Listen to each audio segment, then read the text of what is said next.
No one on the ship expected the alien girl to be funny. She was not even supposed to talk much. She was part of the peace exchange program, sent by her people to learn about humans. Her name was Zyla, and she came from a distant planet called Diaries. She had 4 fingers, purple eyes, and skin that shimmered slightly in the dark. But it wasn't her looks that made the crew nervous. It was her strange sense of humor. The first time she spoke to the crew, she tried to make a joke. What? Has 6 legs, 3 eyes, and thinks Earth is made of cheese. She asked with a straight face. Everyone looked at her, confused. Then she said, "You're space captain," after hitting his head. There was silence, not even a chuckle. She tilted her head and smiled. That was humor. No one laughed, not even a smile. Sergeant Riker, the senior security officer, didn't trust her from the start. He believed aliens always had a hidden agenda. "This isn't a comedy club, it's a starship," he muttered to the captain. But Captain Vale shook his head.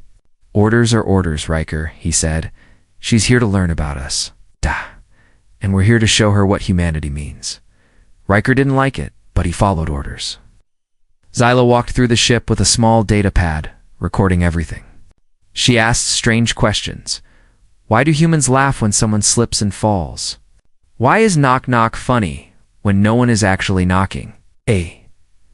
She once tried to prank a crew member by hiding their shoes and calling it human bonding behavior. Again, no one laughed. One evening, while the crew was relaxing in the common area, Zyla stood up. She cleared her throat and said, "I have created a new human-style joke." Everyone groaned softly but listened. Why did the human bring a spoon to the engine room? She asked because he heard the ship was low on fuel and thought he could eat some. More silence. Then one of the engineers, Diaz, smiled weakly. "Okay, that one was almost funny." He said. Zyla noted it on her pad. Success rate increased to 12%, she said, proud of herself, despite her weird ways.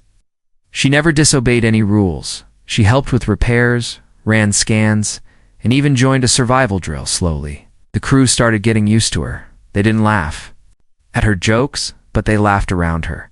And sometimes she laughed too, even when the joke didn't make sense.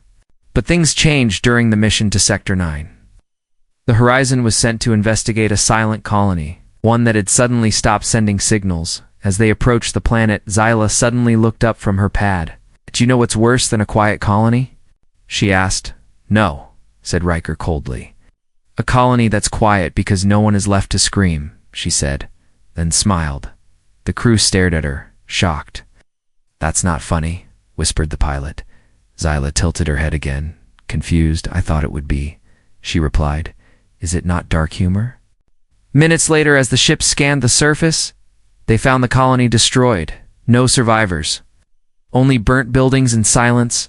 Everyone turned to Zyla, who simply looked back. "Said it before the scan," she said softly. "It was just a guess," but Riker's suspicion grew stronger. "That's not guessing," he said. "That's something else." Later that night, Riker watched security footage of her activities. She had visited the communication deck twice without logging it. She had accessed human psychology files and spent hours studying comedy history. Charlie Chaplin, Dave Chappelle, alien comedy forums. She read them all. Was she just curious? Or was she studying them for something else? Something deeper? In her small cabin, Zyla sat alone, practicing jokes in front of a mirror. Her voice was steady, her expressions offbeat. And then the human said, "That's not a moon. That's my ex-wife." She paused, then blinked. Still not humorous. She noted, perhaps Earth humor is broken, but behind her, her screen flashed with a strange message in her native language. A message she quickly deleted. It said, "Continue observations, test emotional reactions, report results." She erased the message and returned to her joke practice. "And you say, 'I'm not funny, human,'" she whispered, then smiled in the mirror, her reflection flickering slightly. Something was not right about this exchange, and the crew was about to find out why. Asterisk, the funny thing about death is that it never laughs.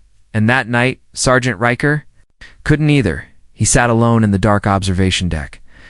Staring out into the stars, they looked peaceful, harmless, like tiny lights on a holiday tree. But he knew better. He had seen too many peaceful skies hide too many dead worlds, and now one more colony was silent burned. Gone, without a signal, without a scream. Her words echoed in his mind. Colony that's quiet because no one is left to scream. She had said it like a joke, but it wasn't a joke. It was a warning, or maybe a confession. The door behind him opened with a soft hiss. Zyla stepped in, silent as ever. Her silver robe shimmered under the starlight. "Are you here to enjoy the view?" she asked.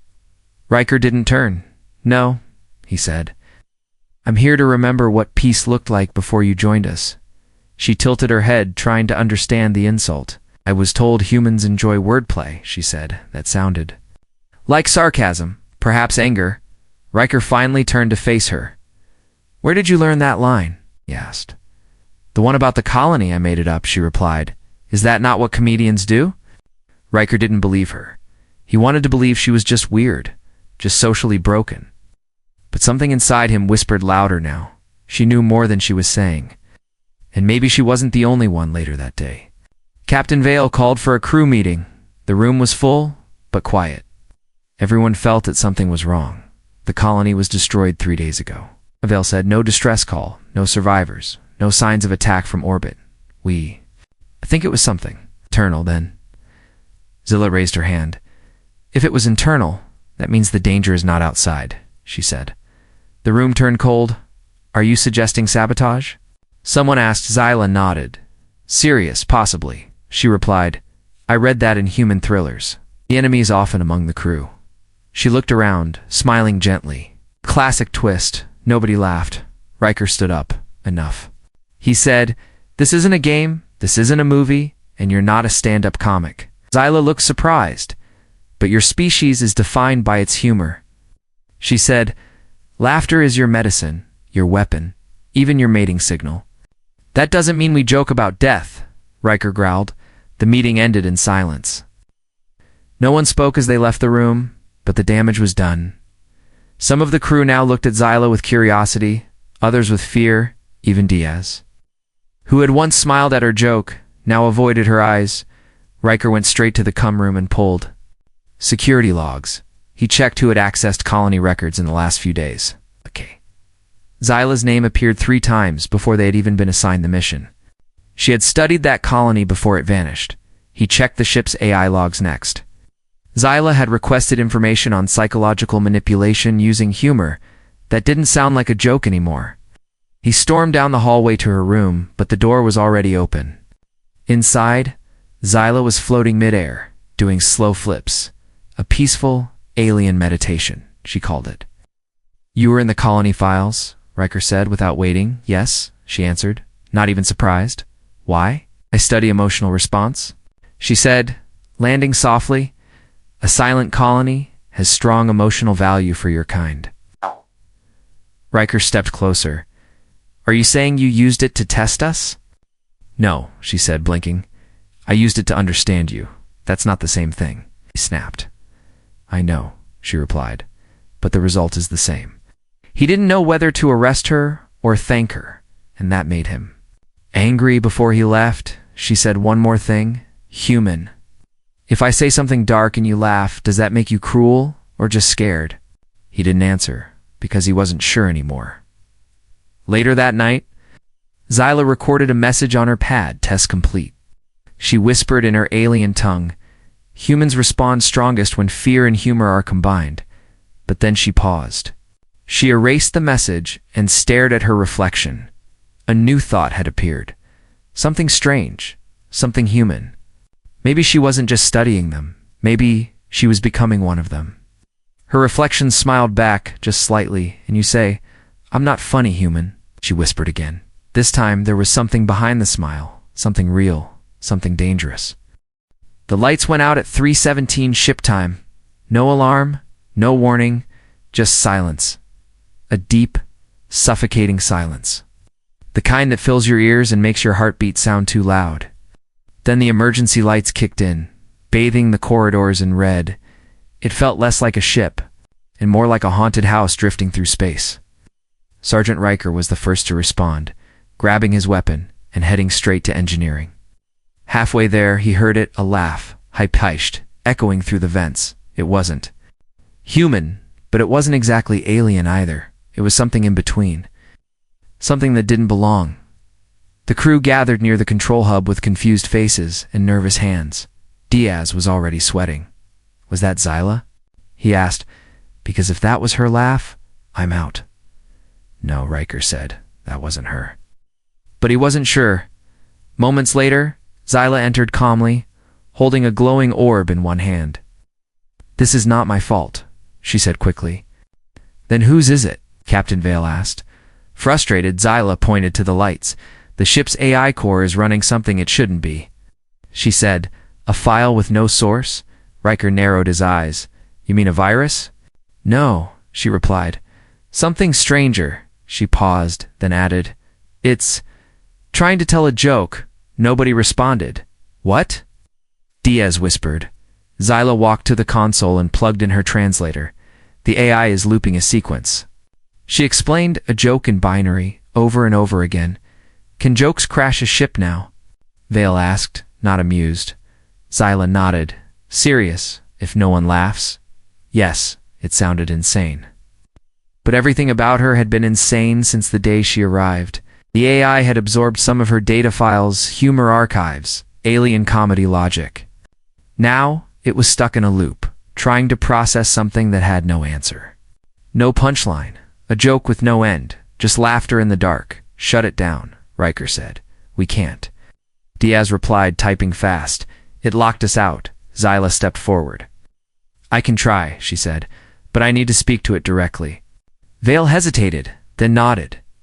Do it. They connected her to the system manually.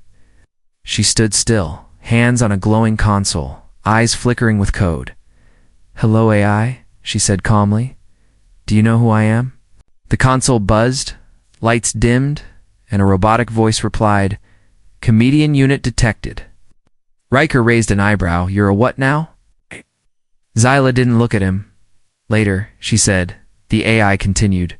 Joke sequence. Initiated, then it spoke. Knock knock, who's there? Zyla answered, Era. Era who? Era 42, meaning not found. The lights flickered. The temperature dropped by 3 degrees. Zyla laughed. A soft, awkward sound. Well done, she said. Dark humor, subtle irony, emotional. Bait the AI paused. Did you laugh? It asked. Yes. She replied, then the joke is complete, the AI said, and the lights returned to normal. Everyone exhaled at once. Diaz sat down on the floor, heart pounding. What just happened? He asked. Zyla unplugged herself and turned to them. The AI was infected with unresolved humor, she said. A joke without response becomes a virus to systems that crave logic. That's the dumbest smart thing I've ever heard, Riker muttered. I'll take that as a compliment, Zyla said with a small smile. But Riker wasn't smiling.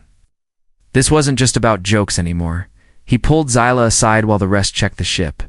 You were able to talk to the AI like you designed it, he said. Why? Zyla hesitated. My people build emotional test software, she explained. We use humor to measure potential alliances, so we're just a test to you, he asked sharply. No, she said quietly. You were, at first, but now, she looked at him, her alien eyes suddenly soft. Now, I want you to laugh for real. He didn't know what to say.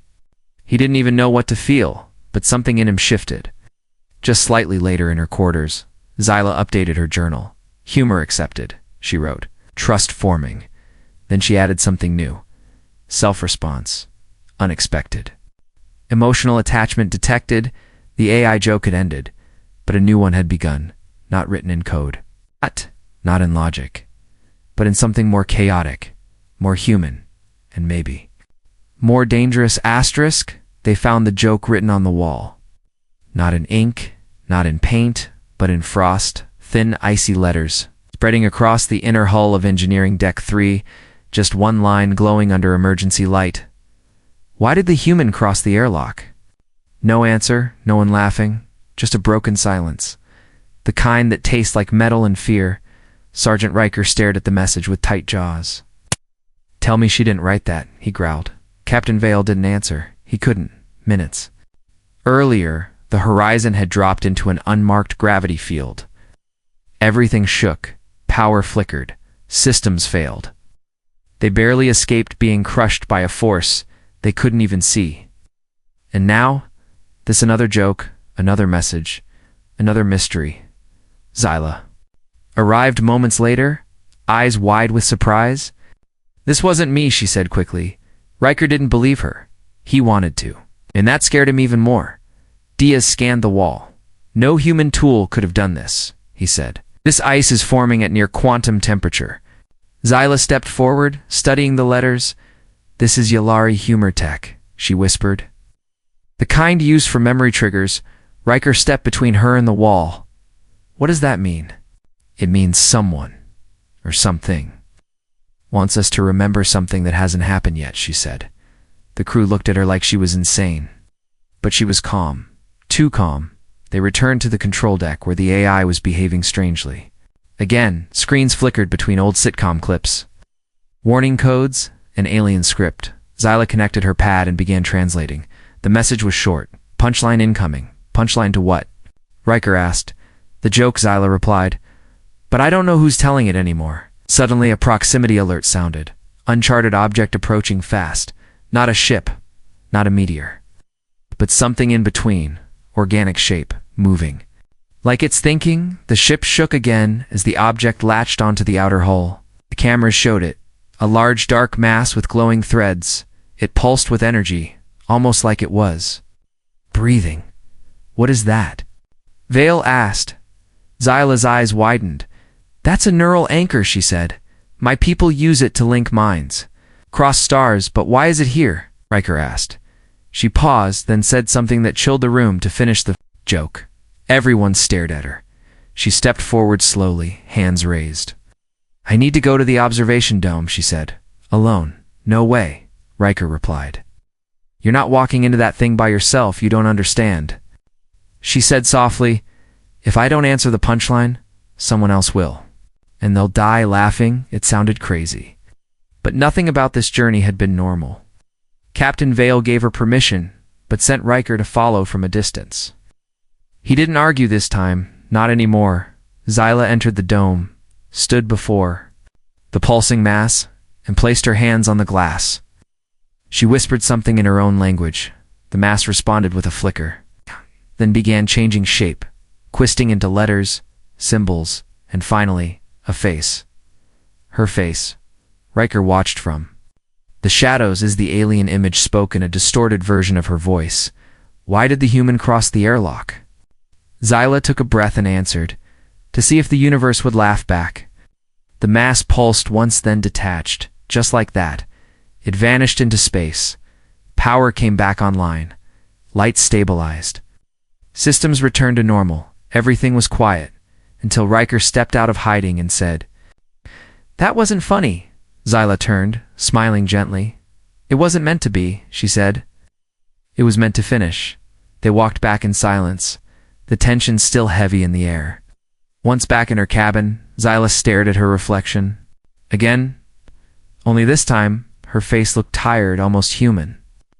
She recorded a new log. Joke completed. Test successful. Emotional resonance confirmed. Then she paused, deleted it, and whispered to herself, "I wasn't testing them anymore." Back on the bridge, Riker stared at the stars. For the first time in his career, he didn't want answers.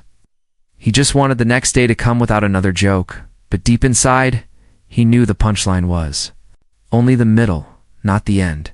Something else was coming, and he wasn't sure if it would make them laugh or scream. It started with a laugh, a real one, not forced, not awkward. Not part of some alien experiment, just a simple, human laugh from Riker. Of all people, the crew was eating in the mess hall.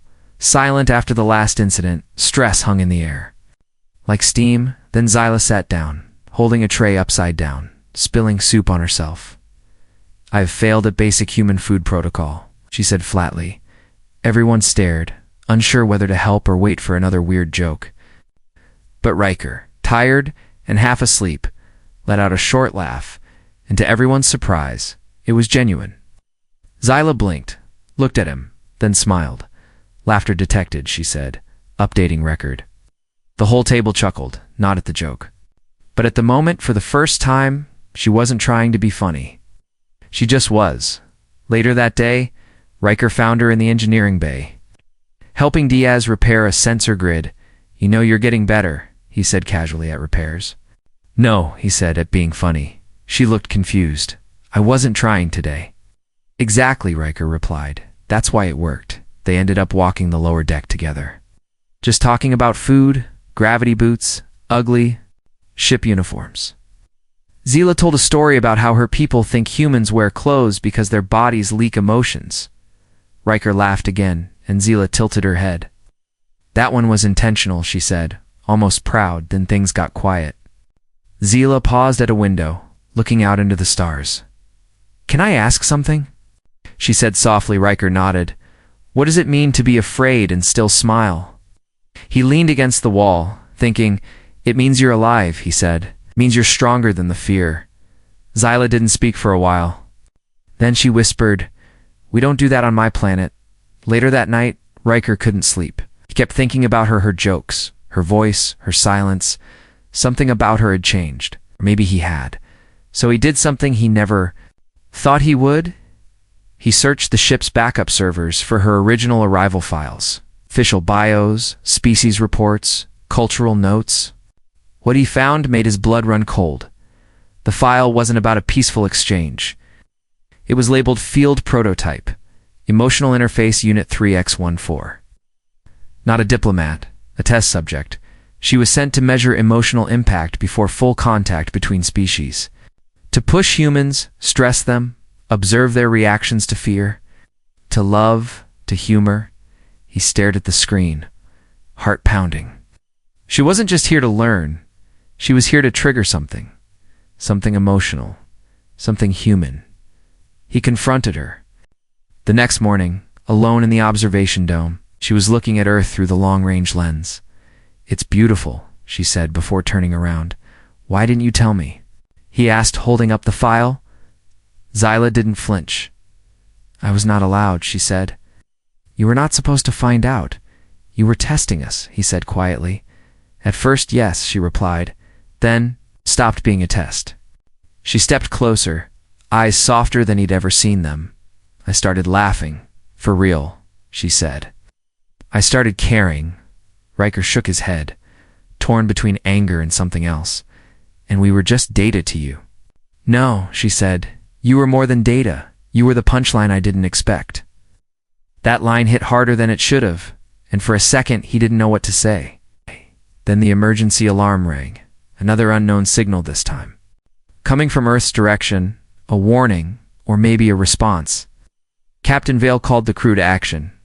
They had no time to argue, no time to think. Zila moved beside Riker without waiting. "Let me help," she said. He looked at her then. Nodded once, no trust, not yet, but something close that day. Humanity received a signal wrapped in data, wrapped in emotion. It came in the form of a single line. "We enjoyed the laugh now. We're ready to meet the rest of you." No one knew who we was, but Riker had a feeling the next joke would not be funny, and this time, the whole planet might be part of the punchline. Asterisk, the first blast hit the moon, not the ship, not Earth, the moon. It cracked, just slightly, enough to send debris flying like glass in space, enough to send a message. They didn't even say hello. The enemy arrived in silence.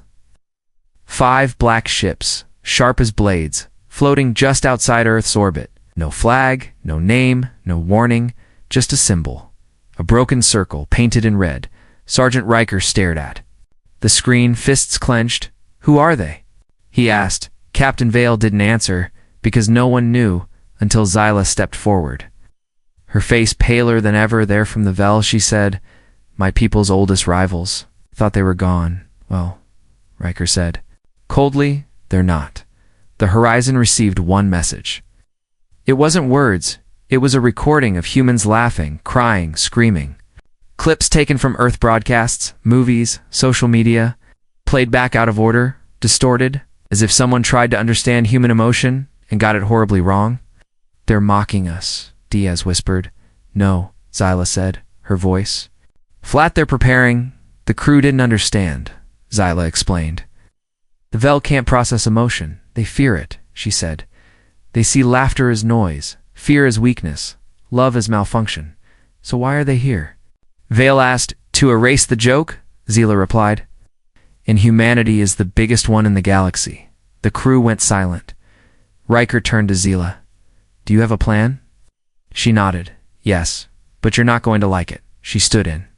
The center of the bridge cleared her throat and said, We fight with chaos.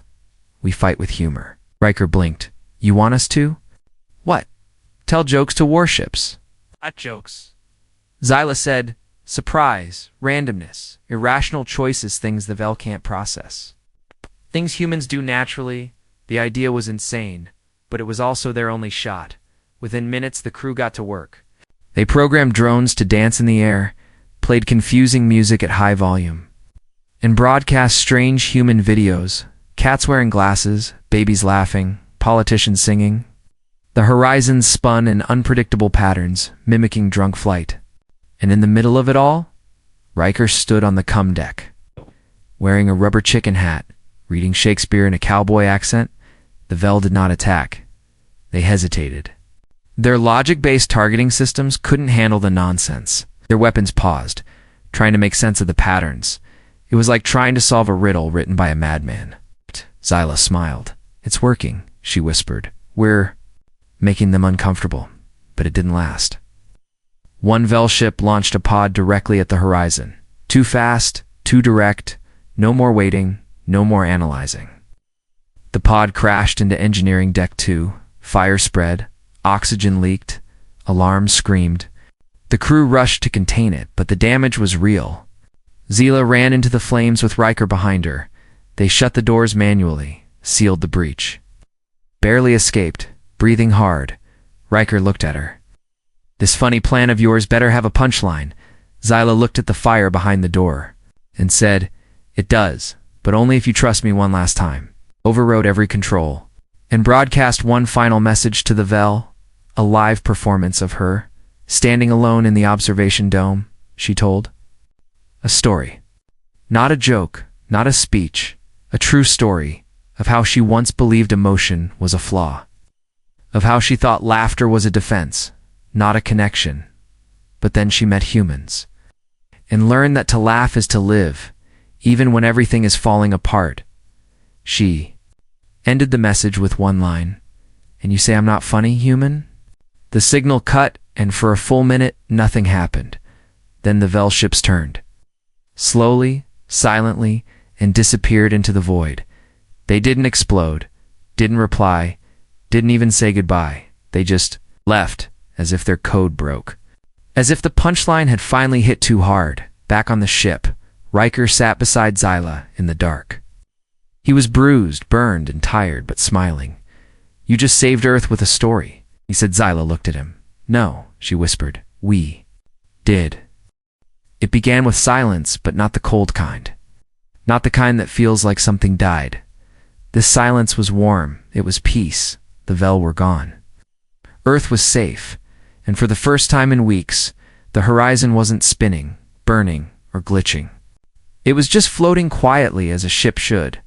Sergeant Riker stood alone in the observation dome, watching Earth turn slowly beneath him.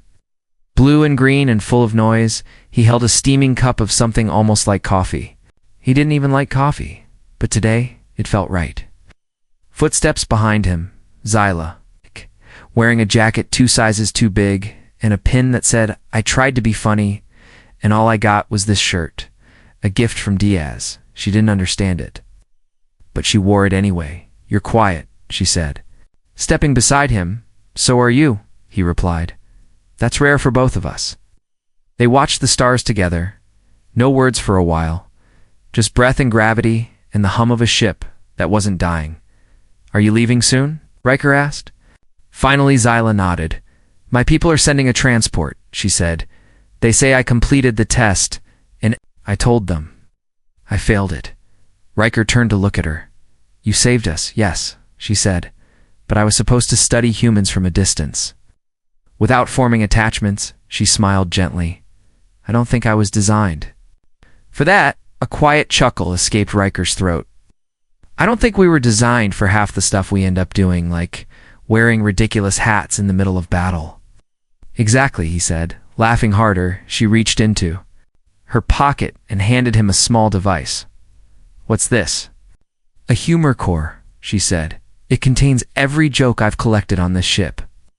Riker pressed the button. A robotic voice said, Knocked hurt.